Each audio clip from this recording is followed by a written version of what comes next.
तो अगर आप लोग बात करें इलेक्ट्रॉन की डिस्कवरी कैसे हुई थी, तो वो सीआरटी कैथोड रे ट्यूब से हुई थी, ये तो आपको पता ही है। कैथोड रे ट्यूब से हम जो सर जे जे थॉमसन है उन्होंने क्या किया था, इलेक्ट्रॉन को बेसिकली डिस्कवर किया था।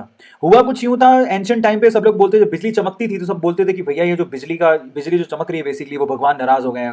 तो ऐसा करके वो लोगों को डराया करते थे। तो ये लोग जो नास्तिक थे, जो साइंस में बिलीव करते, वो कहते हैं भैया ये सब फालतू बातें हैं, और ये जो ऊपर ये जो बिजली चमक रही है उसको हम लोग अपनी लेबोरेटरी में प्रोड्यूस कर सकते हैं। फाइनली सीआरटी को बनाया गया और यहाँ से कैथोड वेव्स निकली, और जिससे वो इलेक्ट्रिसिटी प्रोड्यूस होने वाला फिनोमिना लैब में भी करवाया गया। बाद में पता लगा कि कैथोड से जो रेज निकल रही हैं और एक्चुअली वो क्या नेगेटिवली चार्ज पार्टिकल से बनी है, जिनको इलेक्ट्रॉन नाम दिया गया।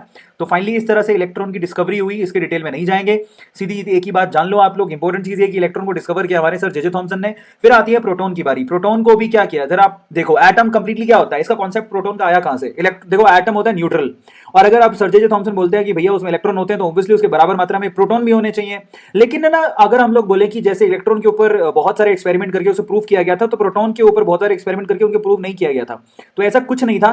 एक एक होल वाली यहां पर एक होल वाली क्या की गई थी, इलेक्ट्रोड को लगाया गया था, एक होल वाले इलेक्ट्रोड को लगाया गया था।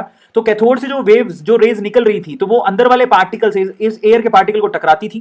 टकराने के बाद यहां से इलेक्ट्रॉन को वो बाहर फेंक देती थी। तो पीछे क्या होता था, पीछे प्रोटॉन, भाई ऑब्वियसली अगर इलेक्ट्रॉन बाहर निकल गया, जैसे हीलियम लिया, हाइड्रोजन गैस लिया, तो हाइड्रोजन गैस में आपको पता है कि एक इलेक्ट्रॉन और एक प्रोटॉन होता है। अगर किसी की टक्कर से इलेक्ट्रॉन बाहर निकल गया तो पीछे प्रोटॉन बचेगा। तो बेसिकली H प्लस को ही प्रोटॉन कहा जाता है, और प्रोटॉन की खुद की कोई एग्जिस्टेंस नहीं है।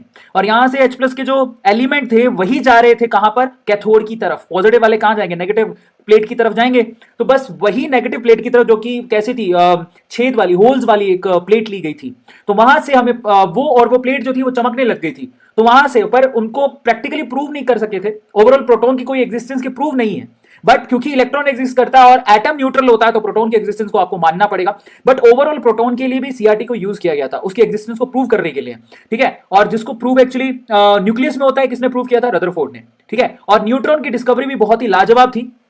और न्यूट्रॉन की डिस्कवरी बेसिकली जेम्स चैडविक ने की थी। हालांकि वो न्यूट्रॉन की डिस्कवरी नहीं कर रहा था, वो अल्फा पार्टिकल से बचने का कुछ जुगाड़ ढूंढ रहा था। बट जब बहुत रेडिएशन, कोई भी रेडिएशन किसी भी मेटल की प्लेट पे डाल रहे थे, तो उस मेटल की प्लेट से एनर्जी को गेन करने के बाद, मतलब वो वेव से एनर्जी को गेन करने के बाद, ये जो बरीलियम की जो मेटल प्लेट थी, तो कुछ पार्टिकल को बाहर फेंक रही थी।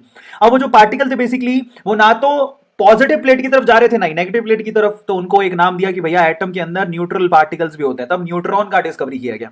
ठीक है, तो अल्फा पार्टिकल की बोम्बार्टमेंट की वजह से न्यूट्रॉन डिस्कवरी हुई, ऐसे कुछ नहीं था कि हम लोगों को